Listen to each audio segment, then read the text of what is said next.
বাবা যখন ছেলেটার কপালে চুমা দিল আর ডেকে বলে বাবা তুমি কেমন আছো? ছেলেটা ডাক দিয়ে বলে আব্বু তুমি কেমন আছো? ও আব্বু বাড়িতে আমার মা কেমন আছে, আমার ভাই বোন কেরা কেমন আছে? বলো বড় ভালো লাগতেছিল পিতা পুত্রের আদরের দৃশ্য, কিন্তু বাজান হঠাৎ করে একটা করুণ কান্নার আওয়াজের সুর আমার কানে বেজে উঠল। আমি যে বারান্দায় দাঁড়ায় আছি ওই একই বারান্দায় আমার থেকে কয়েক গজ দূরে ওই একই মাদ্রাসার আর একটা ছাত্র 11-12 বছর বয়স হবে। এই ছেলেটার জানা ছিল না, আমি জানি না যে এই ছেলেটার বাপ নাই। ওই ভাইয়ার আব্বার আদর দেইখা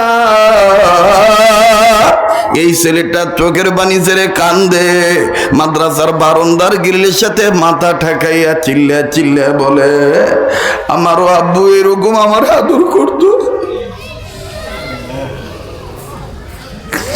আমার বাবাও আমার জন্য এইভাবে বিস্কিট চানাচুর নিয়ে দাঁড়ায় থাকতো, আমার আব্বু নাই।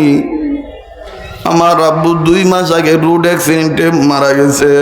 আমি আল্লাহ সব চাইতে দামি কোরআন বানায় দিলাম। বাজানো প্লিজ কেউ কারো দিকে নজর দিবেন না, নিজের নিয়ে নিজে চিন্তা করবেন। যদি কোনো ছেলে মেয়েকে কোনো মা আর বাপ যদি দ্বীনি শিক্ষা দেওয়ার নিয়ত করেন, মা বাবার দামও আল্লাহ বাড়ায় দেন। আমার বন্ধুগণ সন্তানদের দামও আল্লাহ বাড়ায় দেন। বাজান কেমন করে বাড়াইলেন গভীর মনোযোগী হয়ে শোনা চাই, লম্বা করার কোনো সুযোগ নাই। অল্প সময়ের মধ্যে কথাটা আমি আপনাদেরকে বোঝানোর জন্য বলছি। এই জমিনের উপরে আসমানের নিচে যত বড় বড় হাদিসের কিতাব আছে, কোরআন কারীমের পরে সবচেয়ে প্রসিদ্ধ মকবুল হাদিসের কিতাবের নাম হলো সহিহুল বুখারী। এই বুখারী শরীফ মকবুল কিতাব। এই বুখারী শরীফ কিতাবের লেখক যিনি ছিলেন, মুসান্নিফ যিনি, সংক্ষেপে তারে আমরা সবাই নাম শুনি এবং জানি, ইমাম বুখারী রহমাতুল্লাহি আলাইহি। আমার বন্ধুগণ, ইমাম বুখারী রহমাতুল্লাহি আলাইহি এখনো দুনিয়ার জমিনে আসেন নাই। উনি ওনার মায়ের গর্ভে রয়ে গেছে। মায়ের পেটে বাচ্চা ধারণের বয়স চলতেছিল 7 কি 8 মাস। এই 7-8 মাসের অন্তঃসত্ত্বা মা জননী গর্ভবতী নারী বন্ধুরে স্বামীর সাথে একই বিছানায় শয়ন কক্ষে গেল। একই রুমে একই বিছানায় একই শয়ন কক্ষে যখন একসাথে ঘুমাইল, একই বিছানায় 2 স্বামী আর স্ত্রী যখন ঘুমায়, রাত্র যখন গভীর হইয়া যায়, আমার বন্ধুগণ ইমাম বুখারীর মা ঘুম থেকে উঠিয়ে এক হাত আসমানের দিকে উঁচু করে, আবার হাত দিয়া চোখের পানি মুছে, আর এক হাত পেটের উপর রাখে, বারবার নিজের গর্ভটা হাতায়, নিজের পেট হাতাইতেছে, আর বুবার মতন গোংরায় গোংরাইয়া চোখের পানি ছাড়িয়া ছাড়িয়া আল্লাহর ডাক দিয়ে কয়, আল্লাহ তুমি আমার এইটা কেমন স্বপ্ন দেখাইলা? এই স্বপ্নটা দেখার ফলে আমার কলিজা কাঁপতেছে, না জানি আমার বাচ্চার কোনো ক্ষতি হয়ে যায়, না জানি আমার সন্তানের কোনো বিপদ হয়ে যায়। ও আল্লাহ, আমি আমার সন্তান খুবই ভালোবাসি। আল্লাহ গো, বারবার নফল রোজা রাখি, বারবার আমি কোরআন তেলাওয়াত করি, বারবার আমি দান সদকা করি। ভাই, এই বয়ান সবার ভালো লাগবে না। যার অন্তরাত্মা মারেফাতের সাগরে ডুবু ডুবু ভাব, যারা আল্লাহ ওয়ালাদের হাতে হাত রাখছেন, আমার বন্ধুগণ, তাদের অন্তরাত্মায় এই বয়ান প্রভাব বিস্তার করবে ইনশাআল্লাহ। মুতাআসসির হবেন, একটু দিলটা নরম করার চেষ্টা করেন। কান্না না আসলো কান্নার ভান ধরবেন, কান্নার অভিনয় করলো আল্লাহ মাফ করিয়ে দিবেন। আমার দিল বলে আজকের মজলিসে দোয়া আল্লাহ ফিরে দিবেন না। এই মজলিসে আমি আপনি গুনাহগার হতে পারি, কে জানি নেককার বান্দা হয়ে বসে আছে। ওই একজন নেককারের উসিলা আমার আল্লাহ আমার আপনারে মাফ করিয়া দিতে পারে। এজন্য মায়া লাগা একটা ডাক দেন না, বলেন না আল্লাহ, আবার বলেন না আল্লাহ। এতগুলো মানুষের ডাকের মধ্যে কেন প্রেমের আওয়াজ নাই? বাজান রে, যদি আপনার গুনাহ থাকে গুনাহ মাফ নেওয়ার জন্য এই অদমের সাথে এই আল্লাহ ওয়ালাদেরকে সাথে নিয়া মায়া লাগা এবার একটা ডাক দেন না, বলেন না আল্লাহ। ইমাম বুখারী রাহমাতুল্লাহ আলাইহির মা আল্লাহকে ডাক দিয়ে বলতেছেন, মালিক তুমি আমার এটা কি স্বপ্ন দেখাইলা? মাবুদ গো, জীবনে স্বপ্ন আমি দেখি নাই। এবার মার কান্নার আওয়াজ শুনিয়া স্বামীর ঘুম ভেঙে গেল, অর্থাৎ বিবির কান্নার আওয়াজ পাইয়া স্বামীর ঘুম ভেঙে গেল। ইমাম বুখারী রাহমাতুল্লাহ আলাইহির বাবা ইমাম বুখারীর মায়ের কাঁধের উপর হাত দিয়া আর্দ্রভাবে হাত লাগাইয়া নরম মেজাজ প্রয়োগ করিয়া ভদ্র ভাষা ব্যবহার করে ভালোবাসার শব্দগুলি উচ্চারণ করে নরম নরম ভাবে চোখের পানিগুলো মুছে দিয়া ডেকে ডেকে বলে, বিবি তুমি কান্দো কেন বিবি?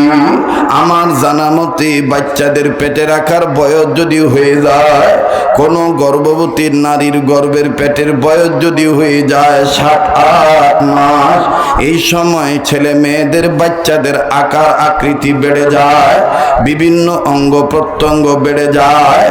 আর ওই অঙ্গ প্রত্যঙ্গ বৃদ্ধি হওয়ার ফলনের কারণে বিভিন্ন সময় পেটের সন্তানেরা মায়ের পেটে আঘাত করে, পেটের ভিতরে নড়াচড়া করে। রে বিবি, মনে হয় তুমি তোমার সন্তানের এই পেটের লাতের আঘাতে কান্দ, এই ব্যথায় ব্যতীত হইয়া কান্দ। ইমাম বুখারীর মা ডাক দিয়ে বললেন, স্বামী গো, না আমি এই জন্য কান্দি না, তাইলে তুমি কেন কান্দ বলো? ডাক দিয়ে বললেন, বিবি আমার কান্না তুমি কেন কান্দ বলো? দেখে বলতেছেন, স্বামী আমার, আমি কাঁদতেছি আমার গর্ভের পেটটা, আমি এমন স্বপ্ন দেখলাম আমার গর্ভের পেট বারবার উঁচু হয়ে যায়, একটা বারের জন্যই পেট আর নিচে নামে না, এমন উঁচু হওয়া হইছে একটা বারের জন্য আর নিচে নামে না। এটা কি ভয়ানক স্বপ্ন দেখলাম, না জানি স্বপ্নের কারণে আমার বাচ্চার কোনো ক্ষতি হয়ে যায়। স্বামী আপনি জানেন আমি আমার বাচ্চার অনেক ভালোবাসি। বাজানদি কবি বলেন, বনে থাকে বনবাদুরি, বাচ্চা ঝুলে তার বুকে, তবু মায়ে বাচ্চা বলে না, পড়লে হাজার দুঃখে। বিদেশেতে যদি কারো সন্তান মারা যায়, পশু পক্ষী না জানিতে জানে তাহার মায়। কথা বলেন ঠিক না বেঠি? এ বন্ধু, মায়ের দরদ যাদের অন্তরে আছে, বাবার ভালোবাসা যাদের অন্তরে আছে, ইমাম বুখারী রাহমাতুল্লাহ আলাইহির মায়ের এই কথাটা তারা অন্তরে কান লাগায় শোনেন। ইমাম বুখারীর বাবা ডাক দিয়ে বললেন, বিবি রে, তুমি স্বপ্নটা দেখে তো তোমার গর্ভের পেট উঁচু হয়ে গেছে, একটা বারের জন্য তোমার পেট আর নিচে নামে না। এই স্বপ্নের ব্যাখ্যাটা ভালো না মন্দ রে বিবি, এইটা আমার জানার যোগ্যতা নাই, ব্যাখ্যা করার যোগ্যতা এলেম ইস্তেদাত আমার নাই। তবে রে বিবি, তুমি একটু ধৈর্য ধরো, একটু পরে ফজর আজান দিয়ে দিবে, আমি ফজরের নামাজ আদায় করার জন্য মসজিদে যাব। বিবি, তোমারে আমি খুশখবরিয়া সুসংবাদ জানাই দিই, আমাদের মহল্লার যে ইমাম সাহেব আছেন উনি কিন্তু আমার হামসবর, উনি আব্দুল্লাহ বিন মুবারকের ছাত্র, আমিও আব্দুল্লাহ বিন মুবারকের ছাত্র। তবে রে বিবি, আল্লাহ এক একজন আলেমকে আল্লাহ একক যোগ্যতা দিয়েছেন। উনি এই স্বপ্নের ব্যাখ্যা বলতে পারবে, আমি স্বপ্নের ব্যাখ্যা বলতে পারবো না। বিবি, তোমার স্বপ্নের কথাটা তার কাছে বলবো, এরপরে উনি বলবে ভালো না মন্দ। এই কথা শোনার পরে ইমাম বুখারীর মা, ইমাম বুখারীর বাবার দুইটা হাত ঝট করিয়া ধরিয়া আমার বন্ধুগণ চট করে ধরে বুকের কাছে নিয়া চোখের পানি জন্নার মতন ছেড়ে দিয়ে বলে, স্বামী গো, আপনিও তো সন্তানের বাবা, আমিও তো সন্তানের মা। আমি কিতাবের মধ্যে দেখছি, মা বাপ যদি ছেলে মেয়ের জন্য দোয়া করে, বাপ মার দোয়া আল্লাহ ফিরে দেয় না। বাইরে দুনিয়ায় যাদের বাবা নাই, দুনিয়ায় যাদের মা নাই, তাদের মতন বড় দুঃখী আর কেউ নাই। আমি জানি না এই ময়দানে কার বাবা আছে কার মা নাই, এই ময়দানে কার মা আছে কার বাবা নাই। আমার বন্ধুগণ আবার এমনও আছে অনেক ভাইয়া মাও নাই বাবাও দুনিয়ায় নাই। মায়ের পাগলেরা, বাবার পাগলেরা মায়া লাগে একটা ডাক দেন না আল্লাহকে, বলেন না আল্লাহ, আবার বলেন না আল্লাহ, আর একবার বলেন না আল্লাহ। এ ভাইয়া, দাঁত থাকতে দাঁতের মর্ম বোঝা যায় না, দাঁত পড়িয়া গেলে বোঝা যায় দাঁতের কি মর্ম ছিল। ঠিক যাদের মা বাপ বেঁচে আছে, আজকে তুমি আমি বাপ মার কদর বুঝি না। এই মা বাপ যাদের দুনিয়ায় না,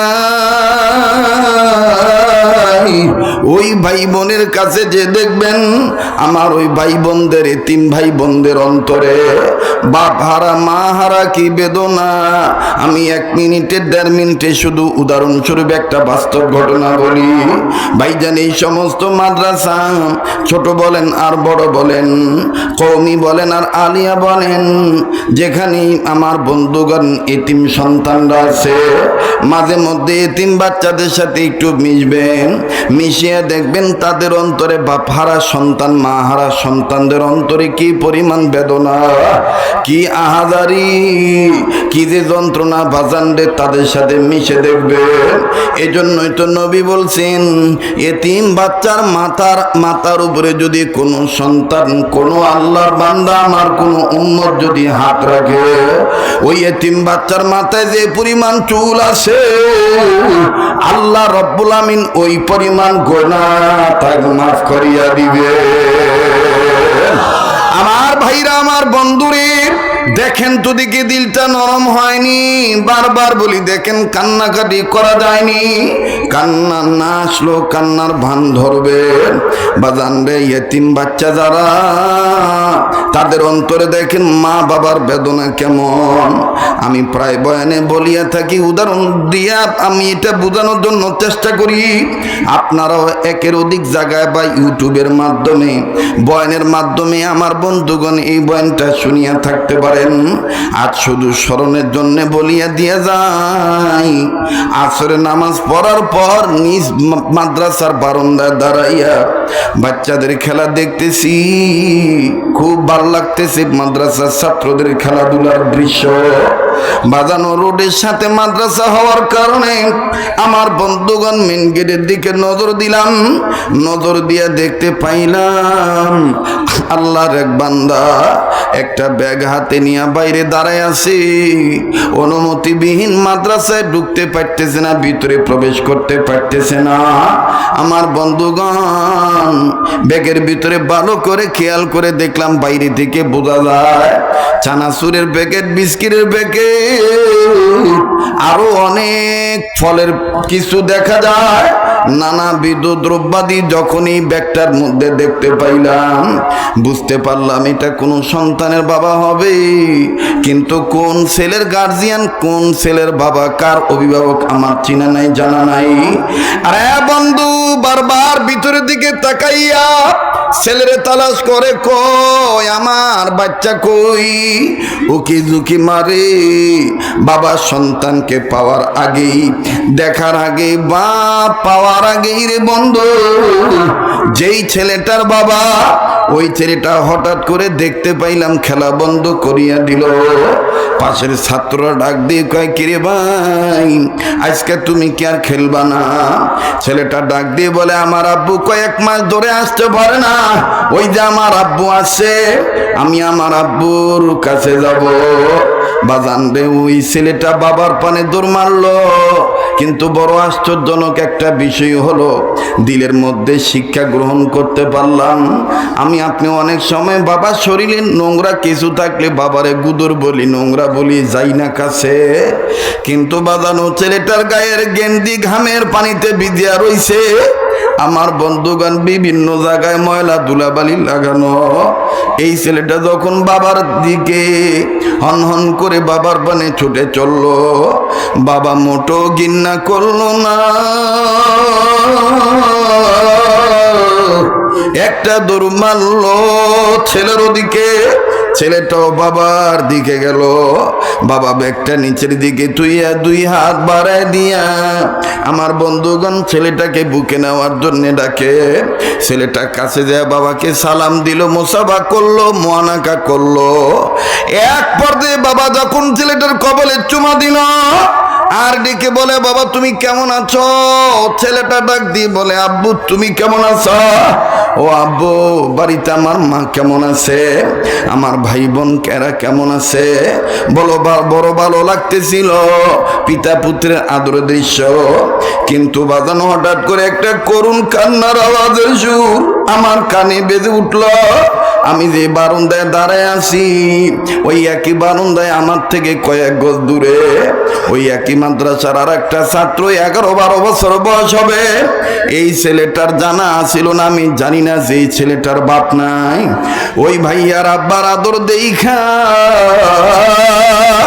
এই ছেলেটা চোখের পানি ছেড়ে কান্দে, মাদ্রাসার বারান্দার গ্রিলের সাথে মাথা ঠেকাইয়া চিল্লা চিল্লা বলে, আমারও আব্বু এরকম আমার আদর করতো,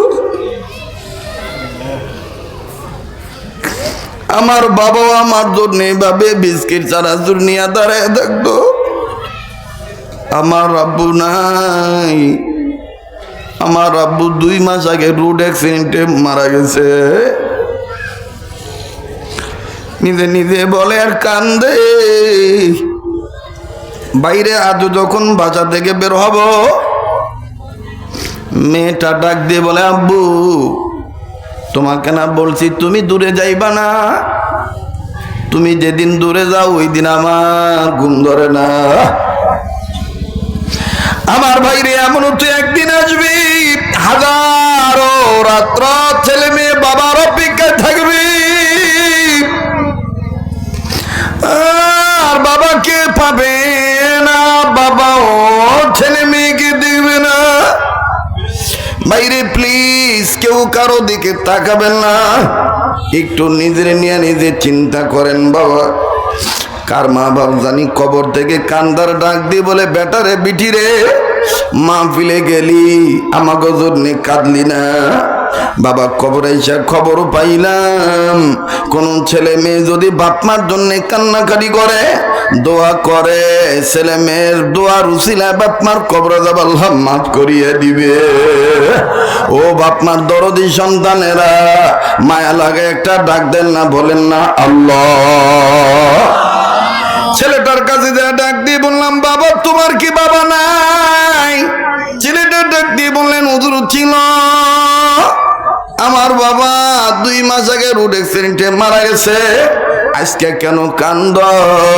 এই ছাত্রটা আরো কান্নার আওয়াজ বাড়িয়ে দিয়ে কয়, হুজুর আমি কান্দি কেন? এই ভাইয়ার আব্বার আদর দেখে আমার বাবার কথা মনে হয়ে গেছে। হুজুর আমার বাবাও তো আমার জন্য এরকম বিস্কিট চানাচুর নিয়ে দাঁড়ায় থাকতো, আমার বাবাও তো আমাকে হুজুরদের কাছে বলিয়া দোকানে নিয়ে যে অনেক কিছু কিনে দিত। তখনই বুঝলাম ভাইরা আমার নাগরপুরের বাবারা, টাঙ্গাইল জেলার বাবারা ভাইরা, তখনই বুঝতে পারলাম দুনিয়াতে যেই ভাই বোনের বাবা মা নাই, ওরাই জানে ওদের জন্য কত বড় নিয়ামত নাই। কাজে মায়া লাগাইয়া আল্লাহর শিখে দেওয়া দোয়াটা পড়েন না, রব্বির হামহুমা কামা রব্বায়ানি সগীরা। পড়েন না, রব্বির হামহুমা কামা রব্বায়ানি। এতগুলো মানুষ মায়া লাগায় ভাই, নিজে যদি আপনি যদি আজকে জীবিত অবস্থায় বাপ মার জন্য দোয়া করি, কান্নাকাটি করি, আমার আপনার ছেলে মেয়ে কিন্তু আমার আপনার জন্য নেক্সট টাইমে দোয়া করবে। কামা তাদিনু তুদানো, যেমন কর্ম তেমন ফল। কাজে আসেন না বাজান, আল্লাহর শিখে দেওয়া দোয়াটা পড়েন না যুবক ভাইরা, মুরব্বী বাবারা, রব্বির হামহুমা কামা রব্বায়ানি। আরেকবার, রব্বির হামহুমা কামা রব্বায়ানি সগীরা। এবার ইমাম বুখারীর মা কান্দার ডাক দিয়ে বলতেছেন, স্বামী গো, আপনি তো বাবা, আপনার দোয়া আল্লাহ ফিরে দিবে না, আপনি একটু আল্লাহর কাছে বলবেন, আল্লাহ পাক যেন আমার এই স্বপ্নের ব্যাখ্যাটা ভালো করিয়ে দেয়। বলে ঠিক আছে বিবি, আমি তোমাকে বলতেছি, আগে যাই আযান দো। এবার নামাজ শেষ হয়ে গেল। ইমাম বুখারী আমার বন্ধুগণ বিবির স্বপ্নের কথাটা ওই তৎকালীন সময়ের বুজুর্গর কাছে বলল। ডাক দিয়ে বলে, দোস্ত মহতারাম, ওগো বুজুর্গ, আমার বিবি একটা স্বপ্ন দেখছে সন্তান পেটে নিয়া। এই স্বপ্নটা দেখার পর বিবি পেরেশান হয়ে গেছে। স্বপ্নের ব্যাখ্যা ভালো না মন্দ না জানা পর্যন্ত বিবি কিছু খাইতে পারতেছে না, বিবির গুণ ধরে না, কারণ মা তো সন্তানদের প্রতি বেশি দুর্বল থাকে। বলে কে খাপ দেখতে হয়, কি স্বপ্ন দেখেছে বলো। ডাক দিয়ে বলে, দুস্থ মহতারাম বুজুর্গ, আমার বিবি স্বপ্ন দেখছেন, বিবির গর্ভের পেটটা বারবার উঁচু হয়ে যায়, একটা বারের জন্য আমার বিবির গর্ভের পেটটা নিচে নামে না। এই কথা শোনা মাত্রই ওই বুজুর্গ ব্যক্তি ইমাম বুখারীর বাবাকে স্বপ্নের ব্যাখ্যা না বলিয়া চট করিয়া কাছে যাই ইমাম বুখারীর বাবাকে জড়ায় ধরলেন, জড়ায় ধইরা কপালে একটা চুমা দিলেন, আর ডাইন হাতটা বাড়া দিয়ে কয়, দোস্ত মোহতারাম, তুমিও যে উস্তাদের ছাত্র, আমিও সেই উস্তাদের ছাত্র, আমি তোমায় বলতে চাই, ব্যাখ্যা আমি বলবো, তবে তুমি আমার হাতে হাত রেখে ওয়াদা করো, আল্লাহ পাক যদি তোমাকে কাল হাসরের ময়দানে জান্নাত দিয়ে দেয়, তুমি আমারে তুইয়া জান্নাতে যাইবা না। ইমাম বুখারীর বাবা ডাক দিয়ে বলেন, দোস্ত মোহতারাম, ব্যাখ্যা না জানাইয়া তুমি তোমাকে জান্নাতে নিয়ে যাওয়ার ওয়াদা চাচ্ছ, বুঝলাম না। বলে, দোস্ত, তোমার কপালে, তোমার চেহারায় ইতিপূর্বে আজকের মতন এত নূর চমকাইতে দেখি নাই। আজকে তোমার কপালে নূর দেখে, চেহারা নূর দেখে বোঝা যায় তোমার সংসারে একটা নূরানি সন্তান, জান্নাতি সন্তান এসেছে। যেই সন্তান জান্নাতি হবে, এই সন্তানের বাপ মাও তো আল্লাহ দয়া জান্নাত পেয়ে যাবে। এই জন্য আমি ওয়াদাটা নিতে চাই। বলে, ঠিক আছে, ওয়াদা দিলাম, তুমিও আমার ওয়াদা দাও, আল্লাহ যদি তোমারও জান্নাত দেয়, তুমি আমারে তুইয়া যাইবা না।